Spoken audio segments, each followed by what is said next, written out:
All right, everybody, welcome in. Welcome back. This is another episode of From the Pocket. I am Jake. Over there is my guy, Christian. Been a busy week. Been cutting up a lot of content. Been getting out there on these shorts. But, Christian, how has your week been? Man, all right. I saw Weapons yesterday. Oh, nice. Yeah. I think you liked it a little more than I did. Yeah, I thought it was fun. I was just man, it was just like the policing was just. I think I liked how like all the characters weren't very good people. Yeah. Very flawed. But yeah, the police work in that was just like awful. I'm like, you mean? I mean, I don't want to spoil it, but Fair. for people that are want to go see the movie, but I was just like, oh man. But I enjoyed it. I liked the ending. I thought the ending was pretty fun, and it did a great job of building tension in the first half. Yeah, I was a little disappointed in the fact that it wasn't as scary as I was hoping, but I laughed a lot. I did laugh a lot. Well, maybe one day, as I always say, we'll start a movie podcast, but today is not that day. Today, we are very busy talking about a lot of football, continuing our preseason march towards the regular season. This is now episode 4 of our team previews, previewing a division every episode. Today, we are previewing the AFC South. Woo! After this episode, Christian, we'll be halfway done previewing teams. Yeah. I'll be honest, it's been a lot of work. So, with that in mind, let's take care of some housekeeping really quick. First off, we are not doing predictions right now. We are just talking about the teams. So, that is going to come on the Monday episode right before kickoff. This is just talking about the teams, what they did, their prospects, their floor, their ceiling, etc. Second order of business, we are picking a sleeper in each conference. I have picked my AFC one, so I will not be picking one today. Christian, you still owe an AFC sleeper. So I don't know, Christian, are we going to get one from you today? Are we going to get one? Who knows? Oh, boy, all right. Well, we're going to find out. So with that in mind, I'm ready to dive in, Christian, if you are.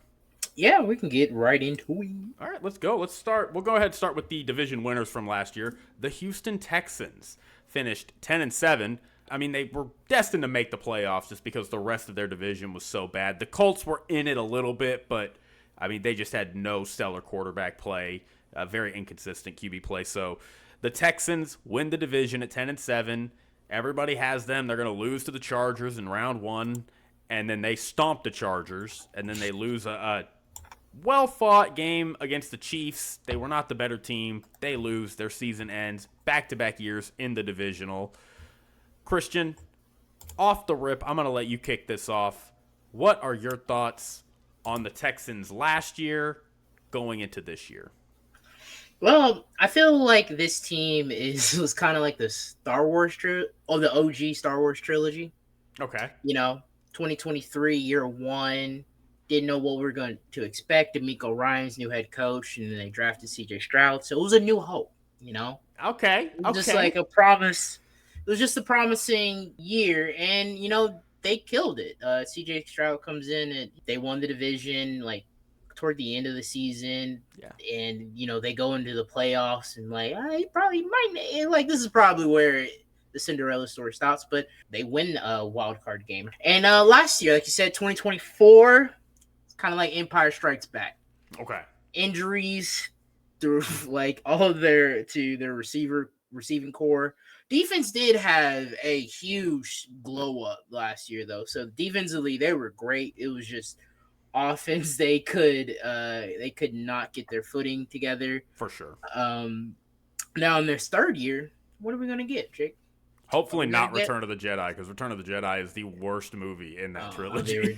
Well, Empire Strikes Back was the best. That's what I have in my note. I was like, are we going to get Return of the Jedi? I like Return of the Jedi. Well, are we going to get The Last Jedi? One of the newer ones. I barely remember those movies. But just to talk about their 2024, like I said, injuries to the receiving core is I think really kind of hampered this offense. Also, CJ's play, but I'll start with the receivers. CJ only threw 66 total passes last season to Nico Collins, Stephon Diggs, and Tank Dell. 66 total passes. And then Tank Dell got injured in the divisional game against Kansas City. Multiple ligament tears, his ACL, MCL, and LCL. So he's going to miss a whole season. Diggs is on the Patriots. And then going in on CJ's struggles, went down to 63.2% completion, was 27th, 7 yards per attempt, 22nd. Threw 3,727 yards, 20 touchdowns to 12 interceptions, and took 52 sacks, had a rating of 87. Now, let's compare that to his last year. In his rookie season, Please. He was 64%. He was 4,108 yards. He had 8.2 yards per attempt. He had 23 touchdowns with 5 interceptions and only took 38 sacks and had a passer rating of 100.8. For the offensive, like what kind of went wrong, they were 16th in efficiency in 2023, and it dropped down in 29th. They were 18th on early downs and dropped down to 25th.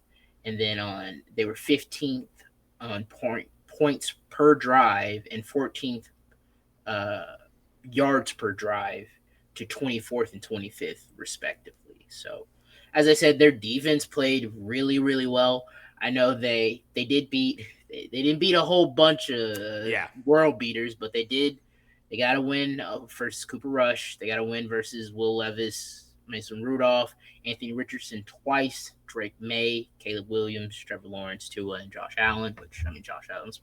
They were 7-5 in one-score games and had +10 and were +10 in turnovers. So, like I said, offense just tanked and defense was just really good. They were like one of the better defenses in the league in the AFC.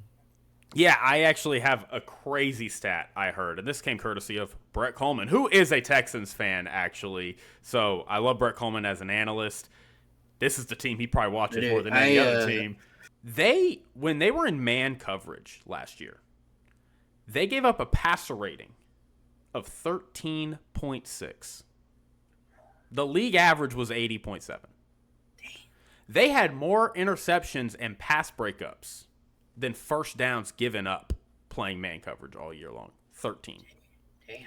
And they ranked 11th in percentage of man called. I don't know why they just didn't run man all the time. But well, you don't want to run man all I mean, not all the time, but like they should have been. Mix it up a little bit. If they're this effective at man, like you got to be running it top 5 rate in the league. I mean, you gotta disguise. Jacksonville, the Jaguars ran it the 4th most, and they were literally terrible at it. So you have a team that's running at the 11th most, but it's just a stat I saw. I do want to talk about CJ a little bit right here, because everybody, the narrative that kind of built around CJ is, CJ, he regressed. We thought we were going to have an all-star quarterback, and he wasn't that. And look, CJ, he did struggle in some areas. I will admit that. But his offensive line was horrible. It was awful. His offensive coordinator was literally trying to sabotage them. I mean, Bobby Slowick got fired. He was trying to sabotage this team. They ran a terrible run scheme all season long that was ineffective, and they couldn't pass block for shit. And it was funny because I was reading on the Warren Sharp report. It was talking about Joe Mixon. Like, if you had him on fantasy, you were doing pretty well, but like in advanced metrics, he was ineffective. He was inefficient. Yeah, and he also, he got hurt as well. So I mean, you had just a slew of injuries to basically all of his skill position players at one point, a terrible offensive line, and an offensive coordinator that was not doing his job as an offensive coordinator. And despite that, C.J. Stroud, for the 2nd year in a row, goes and wins his division. C.J. Stroud, for the 2nd year in a row, goes and wins a playoff game. There's only 4 quarterbacks in the NFL that won a playoff game in each of the last 2 seasons. Can you name that them are for me? currently playing? That are currently playing. Patrick Mahomes? Patrick Mahomes obviously won. He went to both Super Bowls, so he won a playoff game in 23 and in 24. Lamar is another one, yes. Josh Allen is the 3rd. And CJ. And CJ Stroud. Jalen Hurts, not on that list. Baker Mayfield, not on that list. Brock Purdy, not on that list. Matt Stafford, not on that list. Jared Goff, not on that list. All of these elite level quarterbacks that we're all just guaranteed sure are better than CJ Stroud have not accomplished what CJ Stroud has accomplished the past 2 years. Everybody loves Baker Mayfield, and I love Baker too. 41 touchdowns, that's nothing to scoff at. Baker Mayfield has done less with more than CJ Stroud. So I just, I think we should really throw some respect towards CJ Stroud. I get that his numbers were down. I get that we all want to pile on because he had this incredible season his rookie year, and he had an average season statistically his second year. CJ Stroud is a top tier, not a top tier. I don't think he's in the top 4, obviously, with the big bad 4 people, but he's in that tier 2. He's in the tier right under them. I had him, and then, he's on that list to get moved up. I had him personally number 6 on my list, which I think is, for a lot of people, that's like crazy. I had Hurts at 5, and I had him at 6. You had Hurts at 5. Okay, I had Hurts at 5. I would, dude. I was like, I thought I was at the. I thought I was gonna. If we would have did our top 10, I thought I was gonna have to fight for. No, I had a little side tangent. I had like a whole rant ready to go for Jalen Hurts being. Dude, I was preparing for mine. I'm like, hey, this might be controversial. No, I was number 5. Because I wasn't there originally. We're getting off topic, but I wasn't there originally. But then I kind of, as the offseason went on and I thought about it and I had it in perspective, I'm like, why isn't Jalen Hurts the 5th best quarterback? Why can't he be? It's like, because he doesn't throw it as well. It's like, bro, he does everything I need him to. He wins a bunch of games. It's like, but I had a whole thing, right? It's fine. We don't have to get into it. The point is CJ Stroud is dope, and CJ Stroud deserves respect. So since 2000, this is the list of QBs to lead their teams to back-to-back wins with 9+ seasons to start their careers. Ben Roethlisberger, 2004-2005. Matt Ryan, 08-09. Joe Flacco, 08 and 09. Oh, I didn't know they were in the same draft class. Yep. Andy Dalton, 11-12. Andrew Luck, 12-13.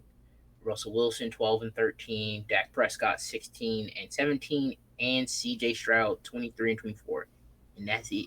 And he had, as the Warren Sharp report points out, he had a weaker team than all of those teams. All the other teams had solid teams. I will say Matt Ryan is kind of the exception. Matt Ryan, the Falcons were not good. That was Michael 8-8, 7-9, and 4-12. Michael Vick went to prison a couple of years before, and they just entered quarterback purgatory, and they drafted Matt Ryan a few years later. But I digress.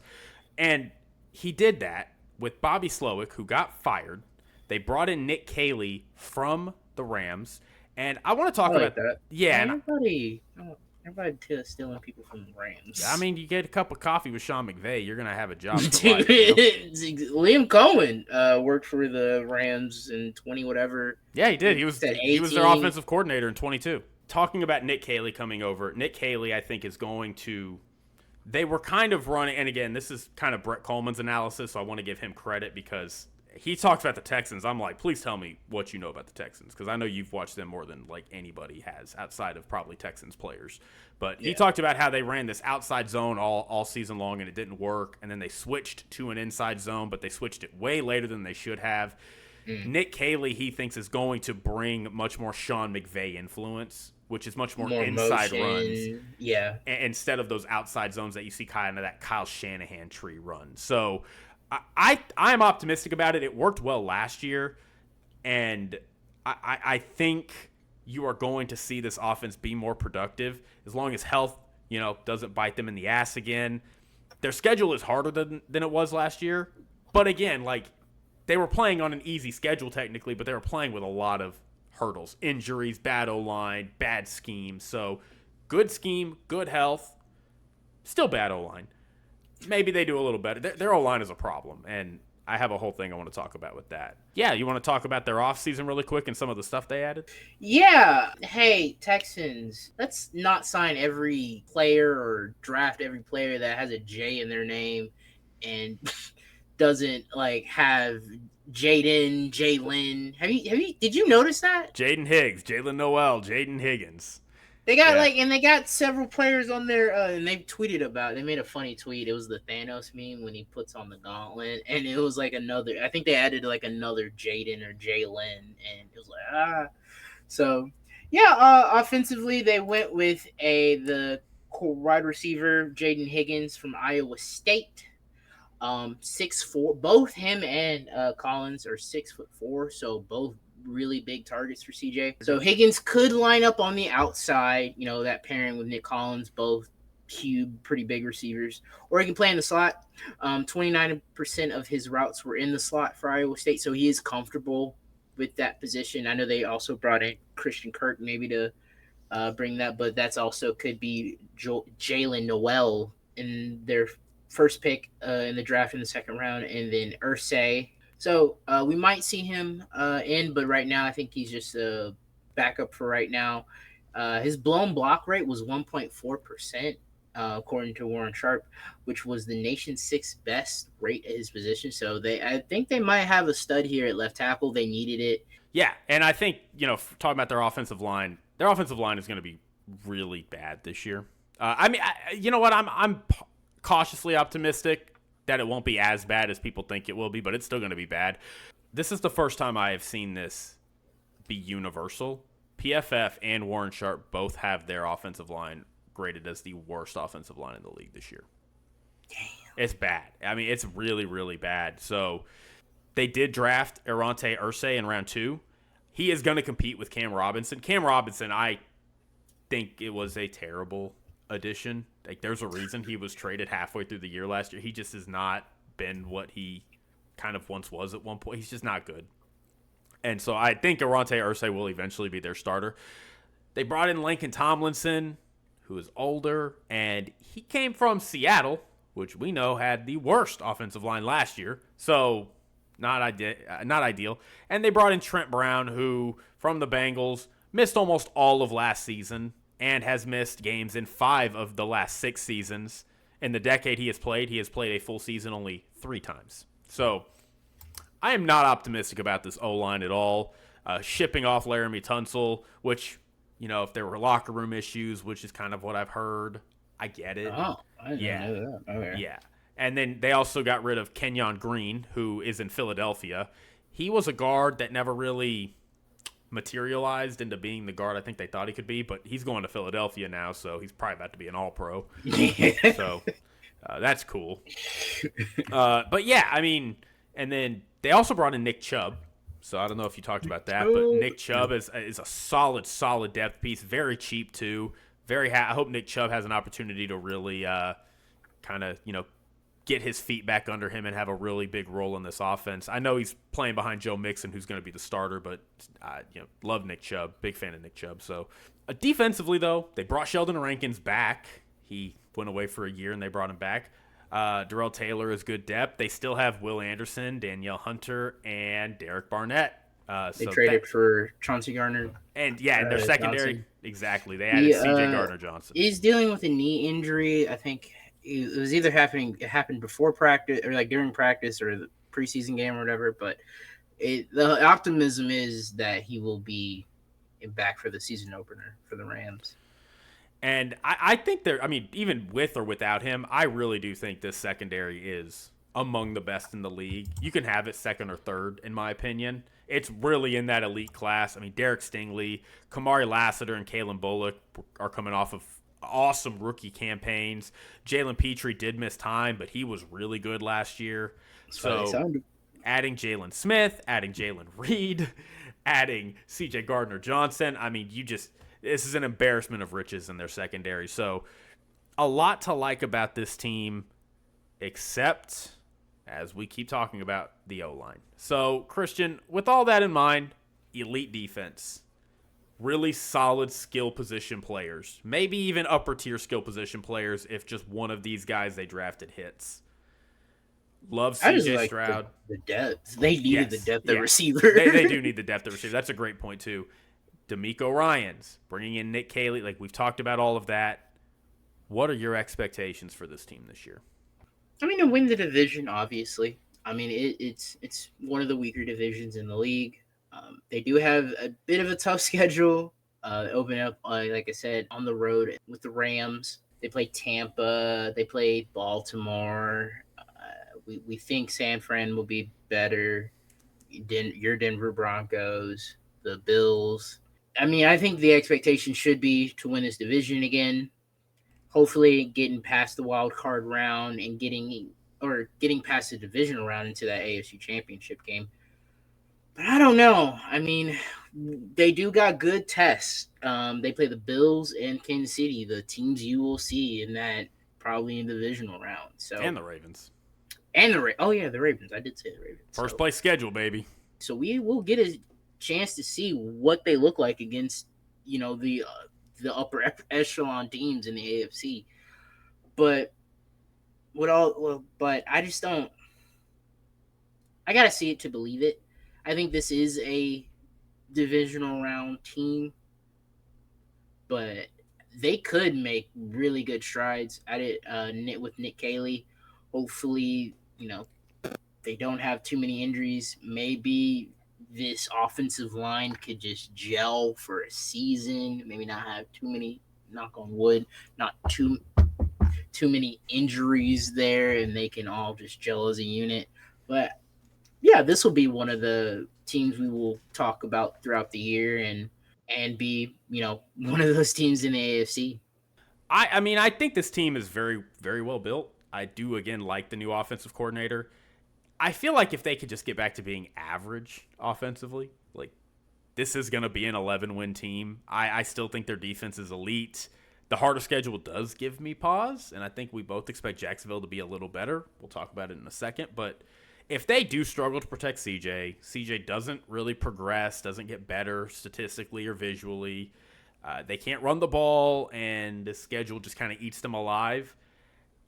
I think it's going to be hard to maintain what they've done these past couple years. And to be honest, if this team gets bounced in the divisional by Lamar, who beat them in year one, Patrick, who beat them in year two, or they run the trio and go get beat by Josh Allen in round two, I feel like there's really going to be some disappointment because CJ's going to be due probably for an early extension if they get back to that spot. Like, you can't not – you got a dude back 3 times in a row get to the divisional. You can't not pay him. So I don't want to say AFC Championship or bust, but, like, I don't know what a successful season looks like for this team other than getting to the AFC Championship. And it doesn't feel like this is an AFC Championship team to me. I just don't think with this kind of offensive line you can get there. So tough, very tough for me. I would stay away from their over-under. I'd probably lean the over slightly. But it's 10-7 back-to-back seasons. Yeah, but it's literally only because I really do believe this offense will find its footing, at least in some capacity. I mean, I think they're going to be a good team. It's really unfortunate that they did not do more to address the O-line than they did. So yeah, the one lineman in the second, it was crazy. Like you said, like with Cam Robinson and Trent Brown, like that's all you did when that was one of your biggest struggles. They need more. So yeah, if they don't at least reach the championship, they got to take a hard look at themselves. And I'd assume with the new coordinator, they'll go and focus on O-line in this offseason if they don't reach their expectations. 100%. All right, moving on to our next team, the Jacksonville Jaguars. Christian, I really do want to like this team. I want to say Trevor Lawrence is finally going to turn the corner in year 5 with Liam Coen, that they're going to go rattle off 10 wins this year and be back in it, but I have just grown so jaded to this team, and it even predates Trevor Lawrence. It's just this team was really good when I was like a little kid. Mark Brunell, Tom Coughlin, they had David Gerard Tom Coughlin. Yeah, before he coached the Giants. Oh. David Gerard back in the day was quarterbacking them for a couple seasons. They had their time in the sun, had the honor of losing to the 2007 Patriots in the divisional round. And then they didn't do anything for a decade. They randomly got into an AFC Championship with Blake Bortles, and then it's just been the Trevor Lawrence era after that, a couple years after that. So they don't develop talent well. They went and hired Urban Meyer, and that didn't work. They went and hired Doug Peterson, and we all said, yes, an adult in the room. And then it didn't work outside of a pretty good year one. So now they're bringing in a first-time head coach, Liam Coen, with a promising offensive mind. Liam Coen's resume leaves a lot to be desired, in my opinion. Like, he's got some, obviously what he did in Tampa last year was awesome. He's been an offensive coordinator for 2 years out of the past like 4 or 5 years in the NFL. I mean, he was an offensive coordinator for a college team, but I mean, it's just, I'm a little nervous about that. I do like their new GM, James Gladstone. Everybody seems to, who he came from the Rams as well.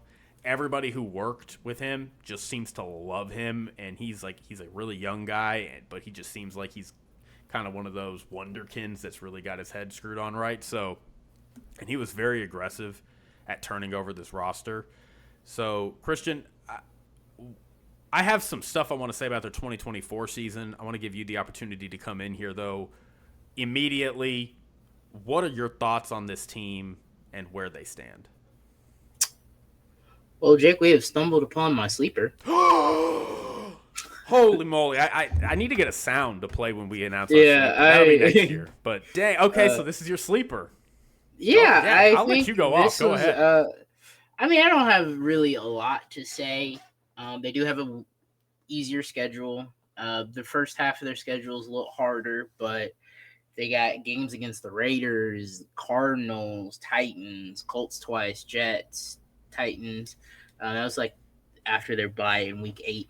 I'm just optimistic about Liam Coen coming in, helping Trevor to fix whatever. Well, I know the problem. The problem with Trevor has been, they do a really good job of getting the ball out of his hands. Yeah, I was just reading through the Warren Sharp report. So they do a really good job of getting the ball out of his hands.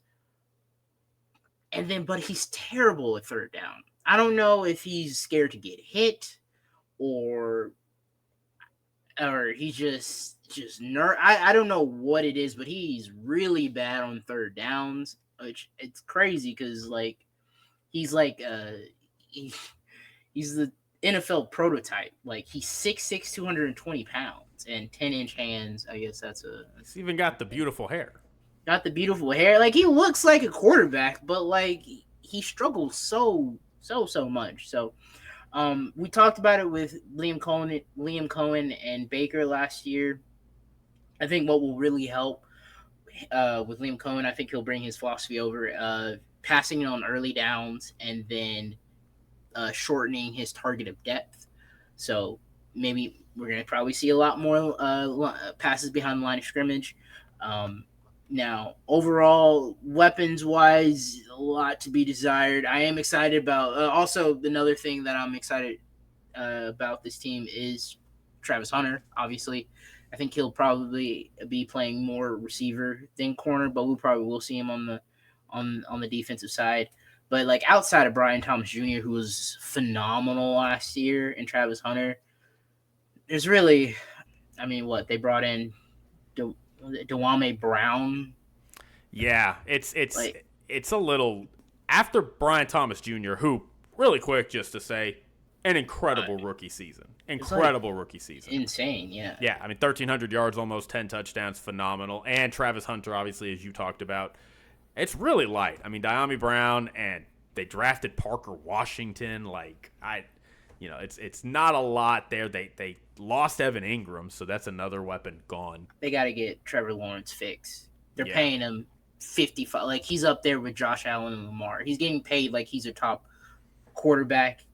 He needs to perform at least. I'm not saying we need top 10, top 5 Trevor Lawrence. Maybe can we get the top half, top 15, top 12 quarterback? Yeah. I think this team could be really solid. Oh. Now what are your thoughts, Jake? Yeah, I was going to say, I have some ways I think that I share your faith that I think, again, I don't know how Liam Coen will be as a head coach, but I do think you're going to get some real improvements out of Trevor Lawrence. Liam Coen, in terms of EPA, and these are from For the Numbers, formerly the Football Outsiders guys. They have some amazing data. But Liam Coen led the 5th most effective offense in the NFL last year in terms of EPA, right? The Jaguars had the 22nd offense in terms of EPA. He's going to use more motion. The Bucs were 15th in motion last year. The Jaguars were 30th. Now, this is where it gets a little weird. Jacksonville and Tampa Bay both had virtually identical stats in terms of time to throw and time until the pressure got there. Tampa Bay was also blitzed at a much higher rate than Jacksonville, which speaks to how much better Tampa Bay's O-line is, right? But despite all of that I just said, Jacksonville had a higher rate of QB hits. So they're getting the ball out at the same time. Jacksonville's still getting hit. Trevor Lawrence still getting hit, and Mac Jones as well, because Trevor Lawrence obviously missed time. So I think that speaks to kind of what this offensive scheme was. I do believe that Liam Coen, as you said, is going to utilize quicker pass game. The Bucs were fourth in screen usage last year, and Liam Cohen's screen game is the stuff of legends. I mean, everybody is just talking about how good this screen game is about to look for the Jaguars. So that should also help everybody in the offense, especially with an iffy O-line. I think you could see that really help Travis Etienne get back on track, because obviously Travis Etienne has really kind of had a fall from grace these past couple years after really looking great early on. So, but as you said, they are thin at weapons, and that does cause concern for me. But I'll tell you what, this offensive unit is about to be a lot of fun to watch. I mean, they're going to put up a lot of points. Trevor Lawrence is going to be throwing the ball a lot. The last thing I will say is, under Liam Coen, Baker reduced his depth of target by more than a full yard, which really increased his completion percentage. Trevor Lawrence was third in depth of target last year. So I think Liam Cohen's going to come in and reduce that, get the ball out quicker routes. And again, I think you're going to see his completion percentage go up. I think you're going to see their efficiency go up. I really do think this is going to be really good for Trevor Lawrence in a lot of ways. And it's going to give him an offense that is much more quarterback friendly than the systems he has played in throughout his career, really. So 2025 offseason, Doug Peterson gone, as we've talked about. More importantly, though, Trent Baalke is gone, which is amazing because Trent Baalke is terrible. He's not a popular figure in the NFL circles. He's a bit of a schemer, throws coaches under the bus. He's been fired because several coaches just didn't want to work with him, allegedly. Aaron Glenn and Ben Johnson would not even interview for this job because of Trent Baalke. They wouldn't go back for a second interview. Yeah. Well, so. I can go over the timeline if you'd like. Yeah, you know what, Christian? Great segue. I'll let you take it from here. Because I remember, this happened in January, but for some reason I think it happened last year. But it happened in the beginning of this year. But yeah, it was a bit wonky, and I kept getting updates on Twitter from Adam Schefter, Liam Cohen's going to be in Jacksonville, head coach, and then it was actually no, he's kind of backing out, and then a little bit later it was actually he's coming in. So let's start January 6th. Doug Peterson was fired. Doug Peterson was fired, but they kept general manager Trent Baalke. So I was we'll see. So January 11th, they interviewed Ben Johnson.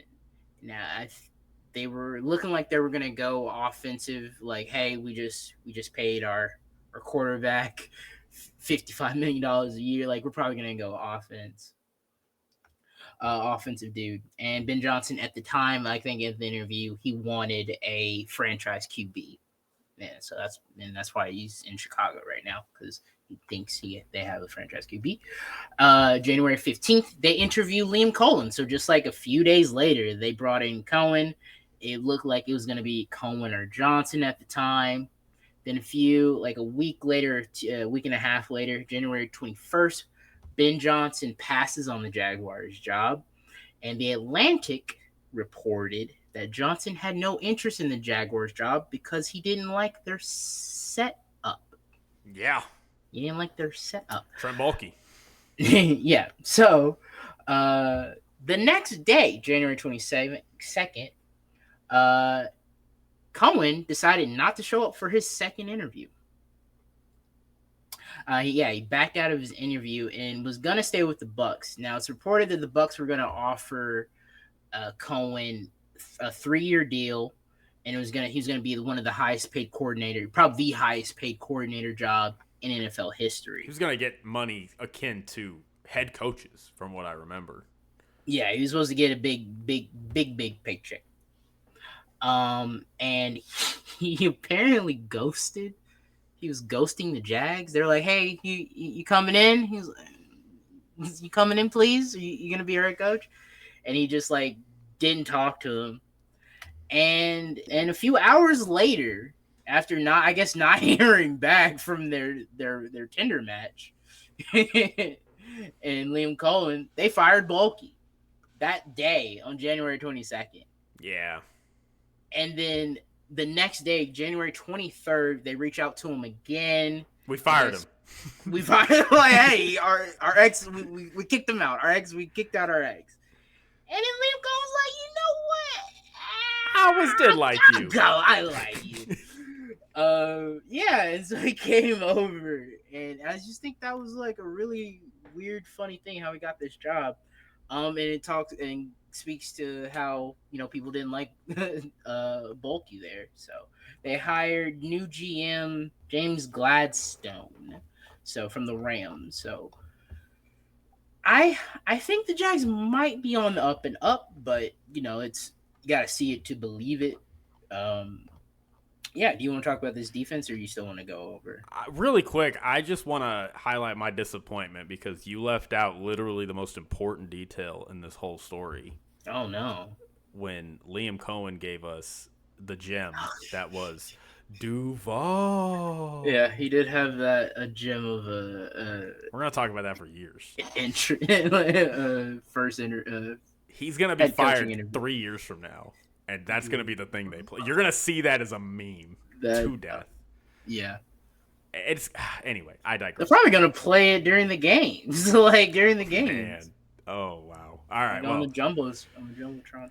But yes, I do want to talk about their defense. Love their offense. Just got done talking about how great I think their offense is going to be, right? You did as well. Their defense, I am very... Should be okay. Very scared of, not optimistic about. Yeah, they were bad. They had the worst passing defense in the NFL last year, and they were not great against the run. They were 18th in yards per carry, 27th in yards by contact. Their front seven, I'll start with their D-line really quick.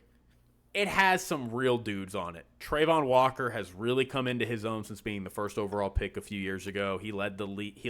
I always say that. He led the team with 10.5 sacks, but his pressure rate was whack. Josh Hines-Allen had a better pressure rate and 8 sacks. I love how he changed his name. Hey, you got to do what you got to do, man. No, I know. It was confusing. It was like Josh Allen. Allen had 8 sacks? What are you talking about? But the rest, Armstead, it's not promising. They're going to probably have to move Eric Armstead inside, which he has only done twice in his career and has not been, anything spectacular there. Devon Hamilton is fine. They have a second-round pick in Mason Smith last year, who was not good.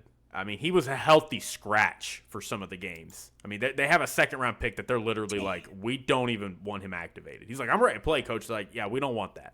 Damn. So he was not a standout player, so hopefully they can. Their linebackers, though, pretty good. Not too Foye bad. Oluokun, he is coming back after missing some time. He got a bit of a tackling Dutchman in him. You go look at his tackle stats, they're crazy. Devin Lloyd is hit and miss. PFF really likes Devin Lloyd for some reason. Yeah, I'm looking at it. He's pretty solid. Nobody else likes Devin Lloyd that much. It's very weird. He's not an off the ball linebacker, but they play him off the ball. I don't know why. His cover skills are not good at all. He has a bad cover, but he's good at run defense. Yeah. And according to even his run defense is a little he's inconsistent even at the things he does well. But hey, Foye Oluokun is really good. He's really awesome. And they have Ventrell Miller still there. He had a decent campaign as a rookie. They picked up Jack Kaiser out of Notre Dame in round 4. Solid backup, good depth. And then in the secondary, they added Jordan Lewis. Hey, Cowboys fame. What up, Jordan Lewis? Awesome. Jordan Lewis is a solid corner. Put him on the outside. Put him on the inside. He's going to shit talk the entire game. He is the biggest shit talker you've ever seen in your life. Him and CJ Gardner Johnson. They do. I can't imagine. I'm glad they're not going to get to be on the field together when the Texans and Jags play, because they would literally just never play football. Travis Hunter, obviously going to get some reps as probably a backup corner there, so that's solid. They brought in Eric Murray, who's a solid vet for safety. Darnell Savage is probably going to be in the other safety spot, but Darnell Savage has just not been good. I mean, he was a first-round pick for the Packers years ago, and he is just not panned out. So that is a bummer. I am not super confident in this defense. I'm glad that they went after. They had a weakness, right? Their team's weakness above all else was our secondary is bad. Pass defense was bad.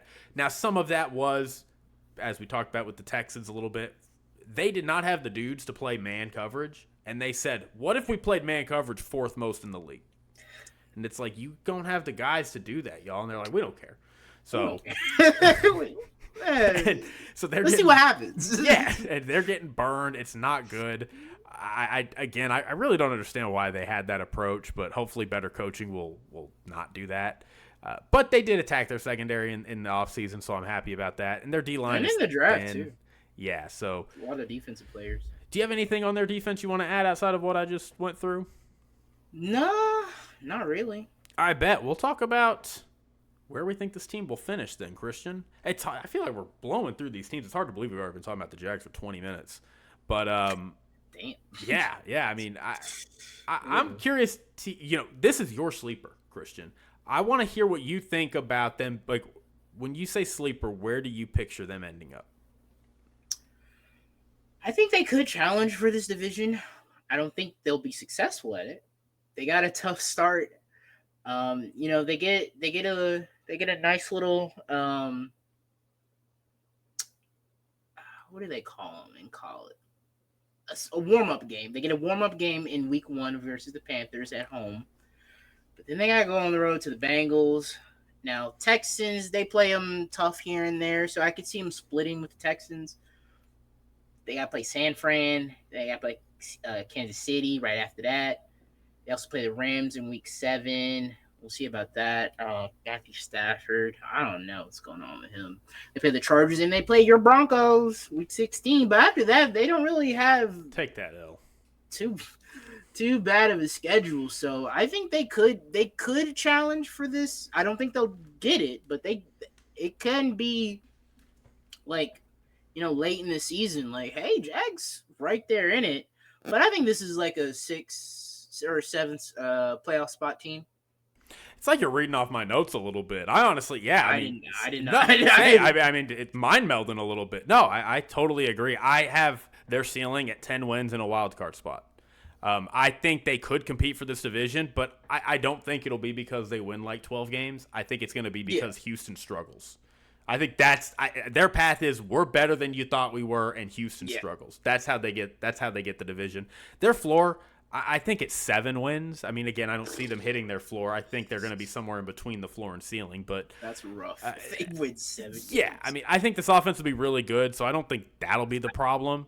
I guess it would be an improvement from 4-13. Yeah, I think what could cause them issues is if this defense is still very bad, if Liam Coen just ain't a head coach, and they just find themselves in a bit more of a rebuild than they bargained for. I do like he's not calling plays. I do like that. I kind of want him to. That was like the one thing I was like, he's really good at. I don't know. I imagine he knows Grant Udinsky. I imagine he knows that person. They probably share notes about it. So I trust his judgment. I just, if those that's things, a lot on your plate too. It is a lot.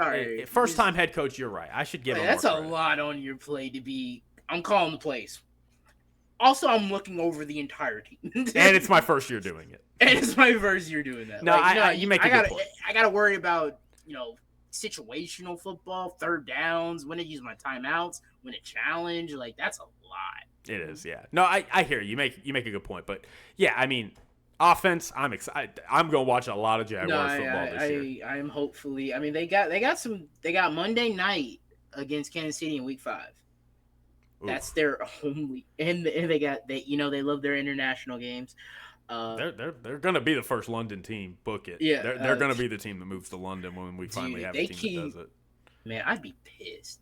Sorry, side tangent. I'd be pissed if they're still in the AFC South. I gotta fly to London Once a year, get on the What? plane. Oh yeah, once a year. I got to fly to London plane. once a year. And the teams that have to go play, like, oh my god, I'd be so pissed. They gotta play. They gotta come over here. Oh, true. Every other game, basically. That'd be awful. So that we'll figure it out. We got that. We got this turbo flight in the works. We'll be okay. But either way, we will get. If you want to wake up early, you can watch them play the Rams. But Monday night against Kansas City, Week 5. I think that's a good game. Depending on, we'll see how they are. They could be 1-3. They could be 1-3. I don't know. Damn, that's tough. I mean, again, you could end up being in more of a rebuild than you thought, but I do think this team tentatively made the right decisions. Hear after you pay your quarterback $275 million. Well, nobody told you to pay Trevor Lawrence early. Yeah, nobody did tell. Nobody told you to do that. I love how we all got that update. We were like, okay. People are more mad about that than they were the Dak deal, which, I mean, people love to get mad at the Cowboys. They love to trash Dak when they can, and people are like, that deal is worse than the Dak deal. Like, so it tells you something. Yeah. Anything else? Duval. All right, Christian, let's move on to our next team, the Indianapolis Colts. Christian, we talk about how bad it is to be in the purgatory of the NFL. You're in that 7, 8, 9 win area. You're never bad enough to bottom out, but you're never good enough to make it to that next level. Which is crazy because their quarterback play is one of the worst in the league. It is. And, I'm glad you brought that up because this is the ultimate quarterback away team, right? This is the team that we look at, and it's just like, man, if y'all just had a quarterback, if y'all just had an Andrew Luck, and every year that feels like where the Colts are at, this may be the worst quarterback situation they have had since probably pre-Peyton Manning. I mean, this is a horrific quarterback situation to be in. It's just crazy because they have a easy schedule. And I wanted to actually take some time really quick. Dating back to 2018, that was Andrew Luck's last year. They went 10-6. Here's the list of quarterbacks they have had since Andrew Luck. Wait. Can I try to name some? Oh, yeah. Wait, I know. Joe Flacco. Ahead. Well, yeah, last year. Joe Flacco was last year with Anthony Richardson, yes. Flacco. Anthony Richardson, obviously. Yeah. Phillip Rivers. Phillip Rivers is one. I have Jacoby Brissett. Jacoby Brissett was the first quarterback post Andrew Luck. You're missing 3. 3. Oh, damn. Was Josh Dobbs on there? No, Josh Dobbs was not on there. Okay.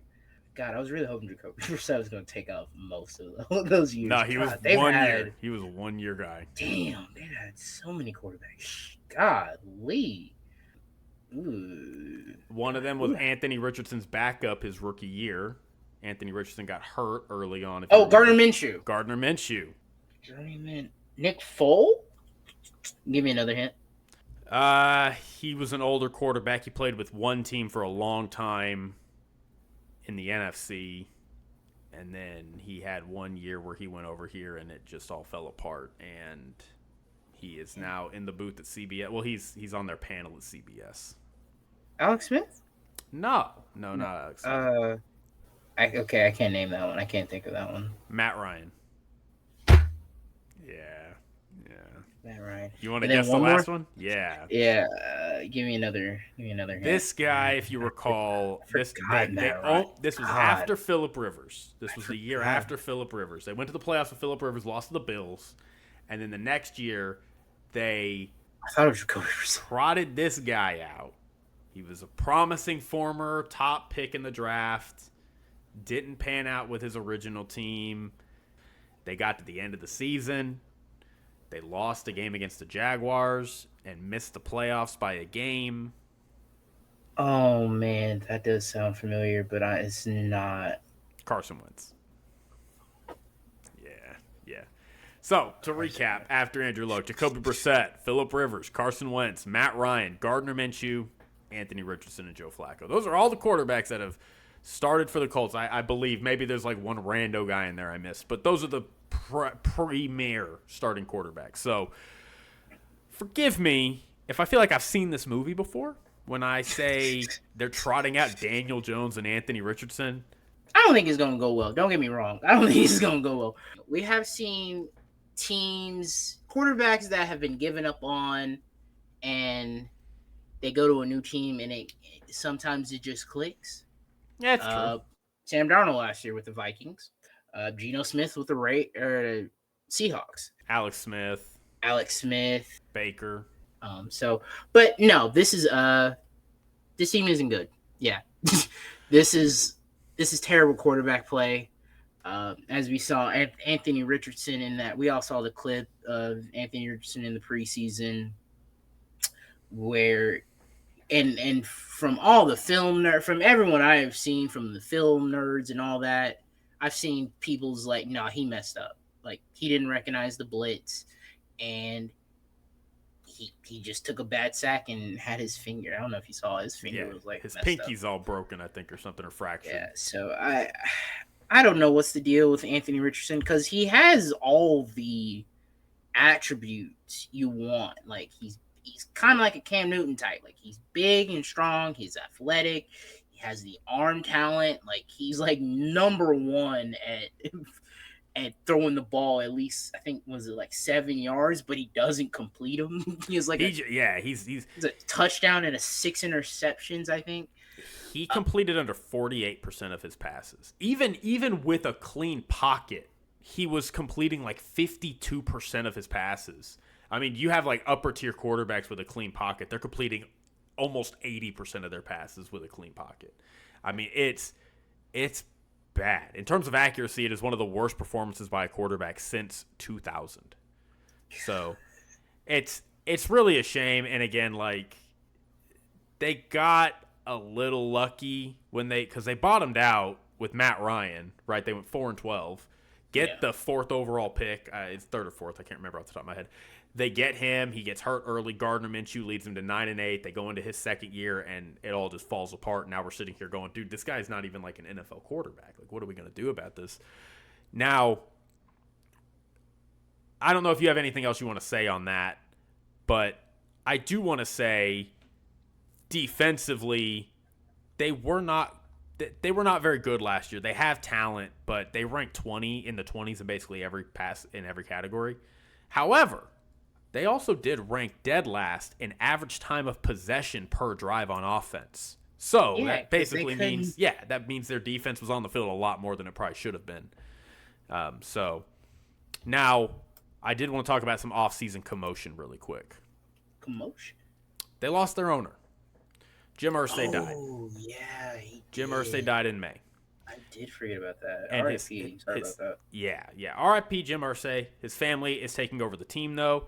Now, Chris Ballard has been the GM since 2017, and a lot of people, we have the same conversation every year. Is this Chris Ballard's last year? Is this it? And he has stayed through, and he is a really good GM. Like, I mean, if you forget the quarterback position, he has done a really good job of building this roster. First pick, Tyler Warren, tight end from Penn State. All I've heard, I didn't watch a lot of Penn State, but all I've heard is this man, he's what Kyle Pitts should be. Yeah. He was phenomenal. So Shane Waldron wants to throw to the tight end. They had the worst one of the league. Yes, they were the worst tight end passing team in the league last year. Thank you. I could not get those words out. But it's a concern, though. Like, I do like that pick. And again, I think it speaks to how good Chris Ballard has been as a GM. But we talk about a lot about the leash that you get, or lose rather, when somebody comes in above you that did not hire you. When a coach gets fired and a coach comes in and it's like, look, this coach is not going to be married to this quarterback. I did not draft you. GMs, when, I mean, it's that whole dynamic. And now you have Chris Ballard and Shane Steichen, going into year 3. They have new bosses, and these new bosses are sitting here going, we didn't hire you. If we don't see this productivity from you, if we don't feel like you're making progress, we might just get rid of you. So I really do think we always, again, the joke is Chris Ballard is always on the hot seat, but this feels like he really might be on the hot seat this time because circumstances have absolutely changed. I mean, if he was tight with the owner, like I imagine was cool with all the kids and stuff, and they're just taking over. But You I hope think he so. might have you would think he still have a relationship, but I mean, I do feel where you're coming from. That like, hey, that was Pop hired you. We didn't hire you. Yeah. And like, yeah, we've been 9-8, 8-9 these past 2 years. We're not seeing a good product out here. We're in a Yeah. division that you could win it. Yeah, I mean, you've been Because it's close not. 2 years in a row. I mean, you've been a game out from winning it without great quarterback play 2 years in a row now. So like, I see where you're coming from. And talking about their additions this offseason, they did get Lou Anarumo from the Bengals. Lou, Travarius Ward. exactly. Yeah, you took the words right out of my mouth. He's going to help this defense play a lot tighter, and this defense has a lot better personnel than the Bengals. Brought in Travarius Ward, which he plays a lot of man on third down, so Travarius Ward being their number one option is going to help. Brought in Cam Bynum as well. Cam Bynum, a stud safety, great locker room guy. You're going to see this secondary improved massively with those two guys back there. They did lose Dayo Odangbo, their former second-round pick in 2021, but he only had 3 sacks last year, so probably like, To the hey, Bears. we don't really want you anymore. And offensively, they lost Will Freeze and they lost Ryan Kelly, both Yeah, to the they Vikings. they did lose some offensive line, so they did have to retool there. Yeah, that O-line's not going to be as deep as it has been in the past, but it is still a very solid unit, and it's got Dang, some Quinn pretty good Nelson's guys on it. still there? Quentin Nelson's still there, baby. Quentin Nelson is a stud. We love Quentin Nelson. Yeah, I do. I'm just surprised he hadn't left yet. No, 100%. I mean, you get an elite guard, you keep him. And they also have sure. Bernard Raymond on their left tackle. He was a third-round pick out of 2022. He is a stud as well. So, again, they got some questions on the rest of their line, but overall still a pretty good unit. And obviously their biggest addition was Danny Dimes. So we'll make that for what it's A worth. veteran. I love how I was reading a veteran quarterback. I'm like, Veteran quarterback Daniel Jones. This is I guess this is a definition of a veteran quarterback. The most veteran quarterback ever of all time. I like their weapons. I like Michael Pittman Jr. Jonathan Taylor should have a healthy. Because he was injured last year, right? And he came he missed some time last year. So I'm excited to see him come back. Josh Downs. Yeah, it's really interesting. They have Michael Pittman, Alec as you Pierce. said, Alec Pierce, Josh Downs. All three of them had 800-yard seasons last year. So I mean, very dispersed. But again, they're having almost 3 receivers who had 1,000 yards with very, very spotty quarterback play. So you got to think you get a solid guy back there. You could have 3 pretty dope receivers. Tyler Warren, as we've talked about, coming in, he should really fill a hole on this team. And then, of course, back there you got Jonathan Taylor, who, he is the straw that stirs the drink. Yeah. 1,400 yards, 11 touchdowns last year. It was his first 1,000-yard season in 3 years. Had a great year. He is an injury concern. He's missed time in each of the last 3 years and has missed time in 4 of his 5 seasons as a pro. The one time he did not miss time, 1,800 yards, 18 touchdowns. Yeah. Insane. He's only turning 27 this year, though. So, I mean, he is still in the prime window of his career, and he should be good, barring those health issues. They did, to help supplement that and take the load off him a little bit, they did go get a running back in the 5th round from Kansas State, and then Khalil Herbert, I think from the Bears. Oh, yeah, Khalil Herbert. Nice. I like that guy. So, so hopefully take the load off Jonathan Taylor. So, because all they really can do is run the ball because they don't have consistency at quarterback. Maybe Daniel Jones maybe could be that consistency if Anthony Richardson doesn't win the job. And from what I can see from training camp and just his processing of the game just has not been at the level that they need it to be. So I think it'll be Daniel Jones, but we're going into a season as Daniel Jones is our starting quarterback. It's not going to last. Yeah. He's going to get benched for Anthony Richardson, and then they're going to put Anthony Richardson in, and they're going to go, dude, we can't. What are we doing? Flip-flopping. I'll say this. Say it. keep an eye out for a Kirk Cousins trade. He is still trade. active. He plays for the Falcons. He's just chilling on their sideline right now. But you don't take on that. Well, I guess you could. I don't know how contract. I think you can work with it and split it up. I mean, but yeah, Kirk Cousins fits exactly like an old retread quarterback from the Falcons. Matt Ryan too did that as well. Kirk Cousins is not near what he used to be, but Kirk Cousins is still an upgrade from what you're getting from these two quarterbacks. And I'm glad you brought that up because we haven't talked about it a lot, and to my knowledge, I don't think we've talked about a whole bunch of teams. But is Shane Steichen on the hot seat? Yeah, I was saying earlier, I think he is with Chris Ballard. Yeah, I think if anything, they might just clean house and restart and say, you know what, let's get a guy who can get us a quarterback and coach up a quarterback, because we've had this guy who's a quarterback guru, and we ain't seen him coach up one yet. You know, even though he did coach up Gardner Minshew to be a game out of the playoffs, but I digress. I think, I don't see them firing just one of them. Like, I think that'd be really hard to do. I think you want to bring them in together. Well, the D coordinator is new, but Jim Bob Cooter, we're both here with Shane. They're both on their third year, so yeah, hot seat.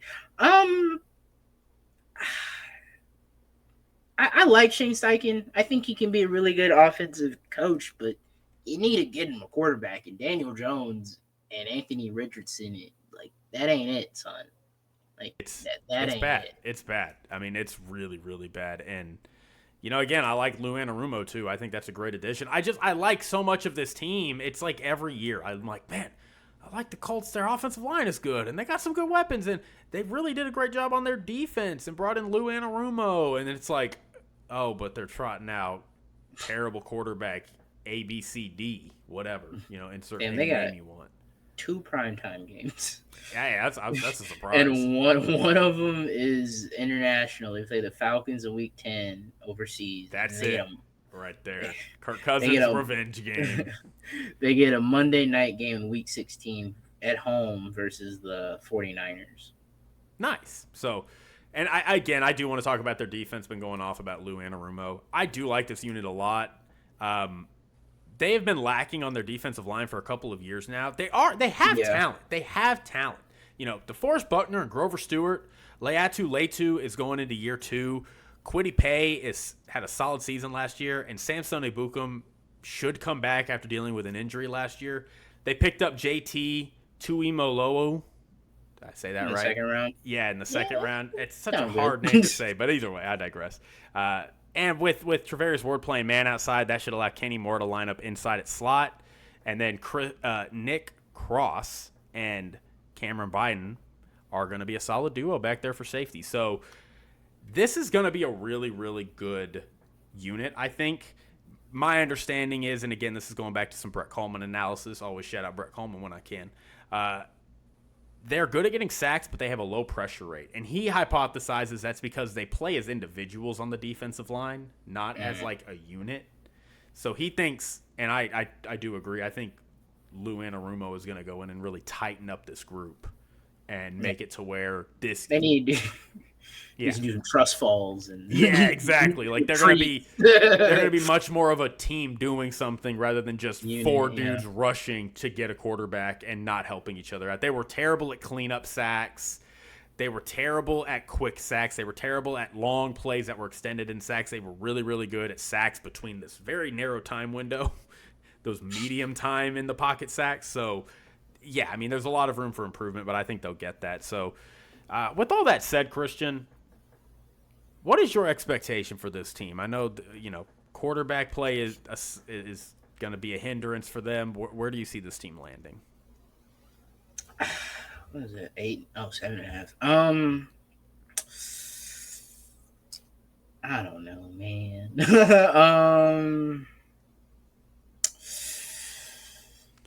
8-9 again, whatever. Screw it. All right, so I have it's easy. I think it's easy to be 8-9. It's they got really good defense, got a good run game. They could do that, but it's and I said this at the top. This is possibly the worst year at quarterback this team has had since Andrew Luck left, which is really saying something. I just think with a difficult schedule, when they kind of have one this year, they could literally just win 6 games this year. And I think the ceiling is low unless Anthony Richardson can have just a shocking he hits a Jordan Love second half of 2023 type change. 9 wins feels like their absolute ceiling, and 4 feels like their floor. I think 6 or 7 is probably where they land, and I would probably lean there under. Yeah. This feels like the most Colts seasons of Colts seasons. The Colts season of all Colts seasons. We've put a good, solid roster together, and our quarterback situation is absolutely dire. All right, Christian, let's talk about our last team of this division, and probably the team that will finish last in this division. Aww. The Tennessee Titans. You know that meme of the bell curve where it's like you put the dumb person's opinion over here and then the middle person's opinion that it's like this nuance, all this, and then the intelligent genius person's opinion is the same as the dumb person's opinion. I started my Titans research saying, I really only care about Cam Ward. And I did a lot of time researching this team. I feel really good about the report I put up. I feel good about everything I know about this team. And at the end of it, I am of the opinion that I really only care about Cam Ward. That's it. So, off the top, let me go off, Christian. Get out of the way. I'm gonna put the camera on me right here. No, I won't. Can we please talk about why this man is never talked about? He is never discussed. Like, there has not been a first-round quarterback since I've been watching football, a first overall pick that has been discussed less than Cam Ward. Cam Ward, no TV shows talk about him, none of the podcasts talk. Nobody talks about this man. And I wanted to prove that point because I just started going through the top picks of the draft over the past 20 years. And I got 20 years in and I was like, oh my God, like I'm 20 years in and it just keeps going because all these players we talked about. Caleb Williams, talked about him a lot. Yeah, we did. Bryce Young, we talked about him a lot. Trevor Lawrence, Joe Burrow, Kyler Murray, Baker Mayfield, Myles Garrett, not even a quarterback. Jared Goff, Jameis Winston, Jadeveon Clowney, Eric Fisher might be the exception. Him and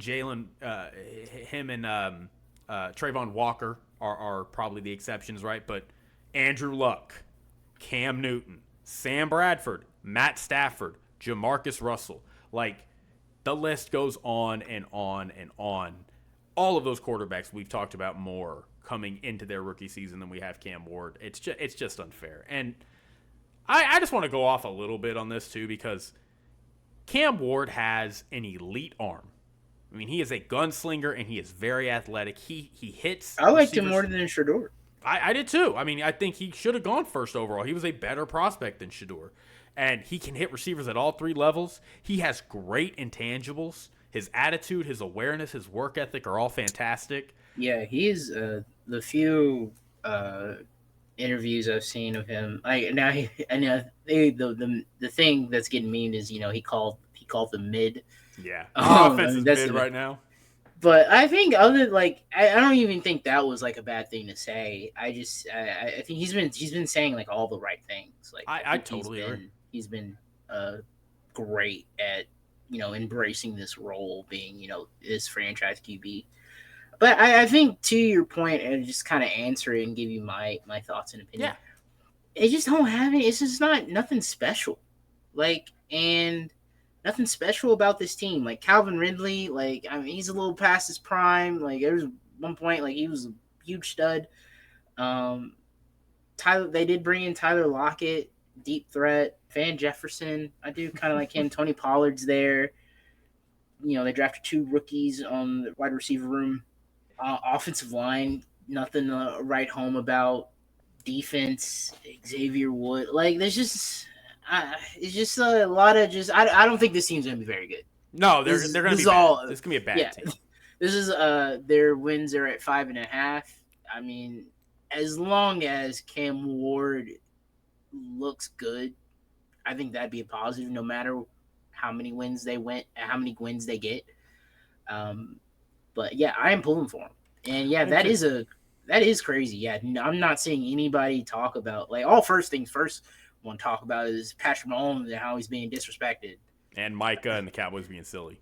Yeah, So no, it really just it really does annoy me. And really quick, let's talk about 2024. Just get it out of the way. Titans fans, I'm sorry. We'll make this quick and painless for you. They were awful everywhere. You want comical quarterback play? Will Levis. You want some dude, terrible? I have several memes saved of Will Levis of the picks, which is like it was there was a dude, he was going on a generational run of memes like week to week. It was insane. Dude, they were 2-6 in one possession games, and really, they probably win 3 or 4 games this year if Will Levis just doesn't totally fuck up. I mean, it's literally that. Yeah, week 1, they were leading against Chicago 17-0. In week 2, they were up against the Jets 17-7. It was terrible. It's bad, yeah. And I mean, Will Levis was the biggest problem, I think. But I mean, they were also terrible on the offensive line and defensive line last year. They had statistically their special teams was absolutely a joke. Absolutely a joke. Damn. I mean, it was embarrassing. So, I mean, it just all 3 phases of this team were terrible.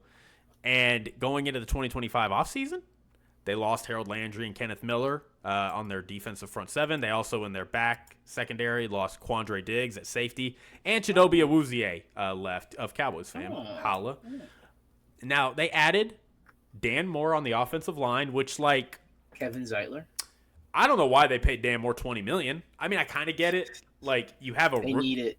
I mean, yeah, it's like you have a rookie quarterback. It's like, look, bro, we have free money right now because we're this bad. Like, we just need somebody competent there to protect him. We will pay you whatever we need to.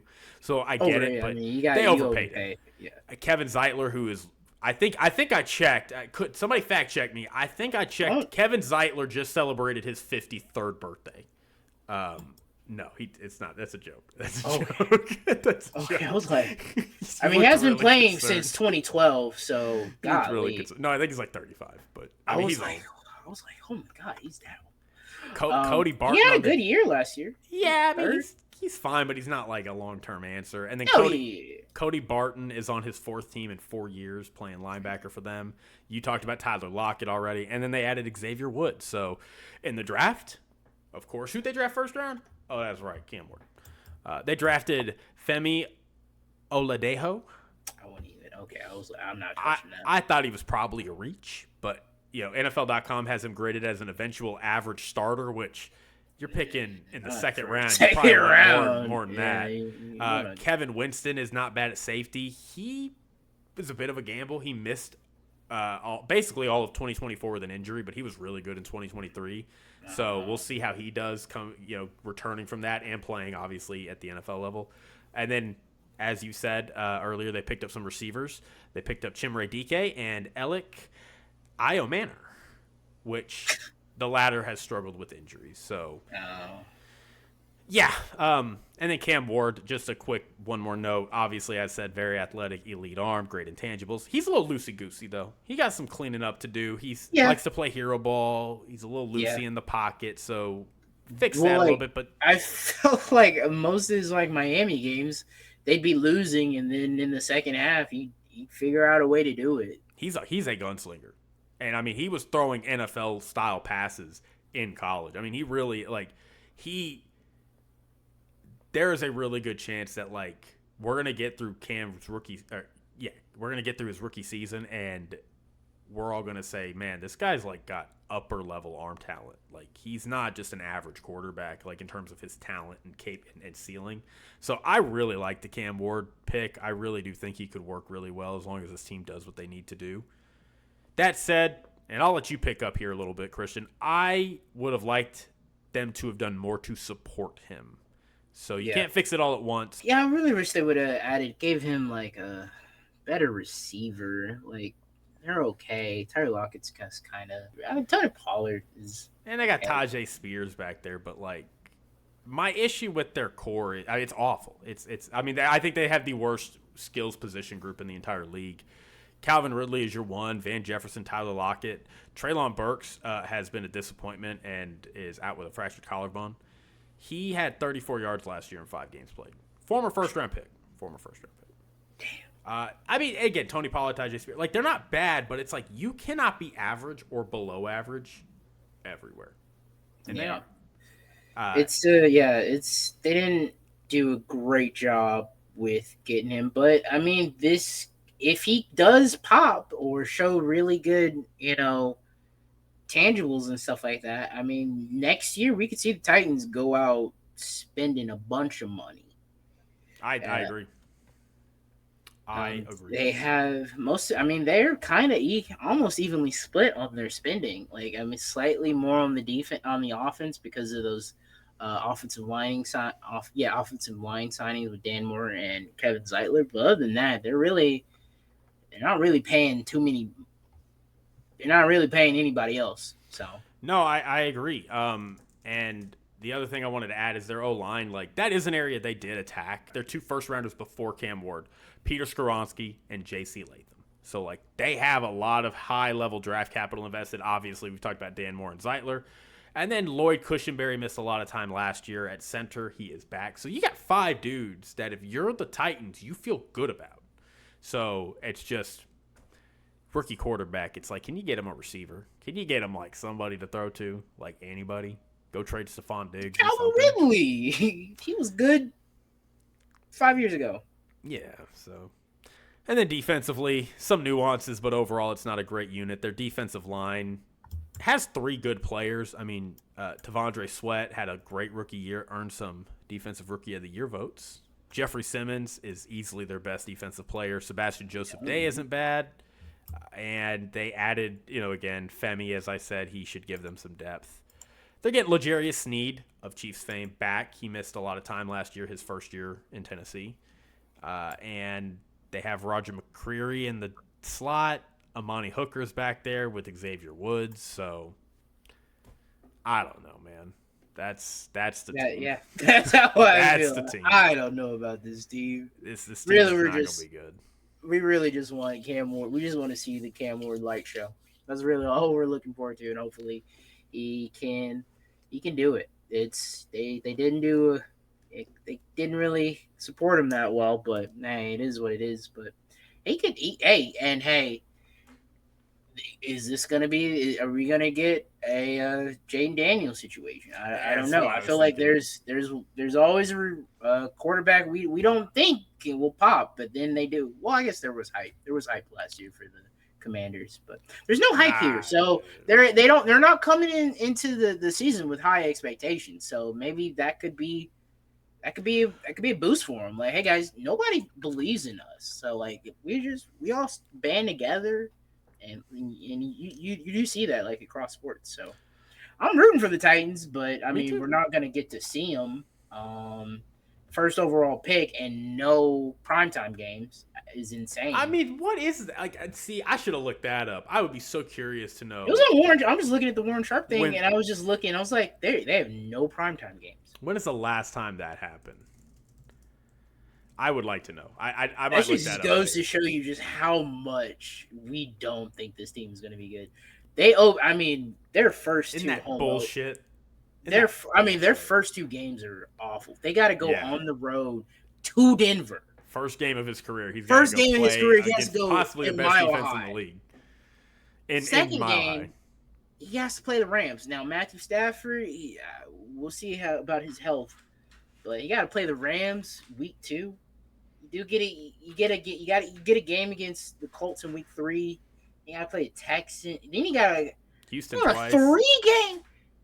They have a 3-game road stretch where in week 4 to 6 they play the Texans, Arizona, and then Raiders. They also got to play the Patriots. They got to play the Chargers. They got to play Myles Garrett and the Browns. They got to play the Niners, and they got to play the Chiefs. So they do end on the Saints and the Jags. I mean, even the Colts, they got to play the Colts twice. They have a good secondary now, and Lou Anarumo is going to blitz the shit out of them on first down. So I mean, the floor for this team, in my opinion, is easily one of, if not the worst teams in the NFL. I expect them to be picking very high. 5.5. So. And, it's like you're reading all my notes. The only way this does not look this way is if Cam Ward has a historic rookie season. Like we just had. Yeah, we've had past 2 years now. So I'm not banking on it. But the ceiling, if that doesn't happen, I think is 7 wins. Like, I think they can win 7 games. Yeah, like, we go, their O-line's better, and Calvin Ridley's a little better than we thought, and their defense improved. 7 wins, but I would bet the 5.5 under the 5.5 I'd stay away. I'm going to stay away from it. Yeah, I would not bet the Titans. I would go under if I was betting. Inclined, sure, go ahead. I mean, they might get an upset here or there, but it's a tough schedule. And I get that it's like, well, your division isn't even that good. It's like, but when you're the worst team in that division. Yeah, you're the worst team in that division, though. Yeah. Like the Colts, we don't think that much of the Colts, but like, I think the Colts could beat the Titans. Yeah. So with a rookie quarterback. Yeah, and not much else. So. And then we think I think the Jags are a playoff team, and the Texans are damn sure a playoff team. Whoa, they got to play them twice. No predictions, Mr. Man. Oh, okay, that's fair. Okay. you made them your sleeper, so it'd be kind of shocking if you're like, well, I don't think they're gonna make the playoffs. So we do these predictions, and you don't have your sleeper in the playoffs. It's like, I'm sorry, what? But anyway, that's all I got though. I'm rooting on the Titans. I'm rooting on Cam Ward. I wish I could have gave you more Titans fans to look forward to, but. It's gonna be a tough year. You're really just hoping Cam Ward pops, and maybe he has a fantastic season. I do think that O-line could be average. I mean, Bill Callahan is the offensive line coach. Bill Callahan is a legendary offensive line coach, and he's got enough to play with here to, I think, do some damage. And then his son Brian is the head coach. So, anyway, anything else on the Titans, Christian? No, 7th easiest schedule. It doesn't feel like it. I mean, I guess everything's hard when you're one of the worst teams in the league. Yeah, we'll see. We'll see. Well, with that, everybody, we're going to wrap up here. We love you. We cherish you. Thank you so much for listening. If you could, please like and subscribe. Please share our video out. Like our shorts. Go follow us. Give us a rating. Do all the stuff that helps support us. We're trying to build something here, and I think we got a good thing going. We just need the attention. We need the eyeballs, and it starts with you. So, all right, y'all. Take it easy. We'll see you on Monday. Deuces.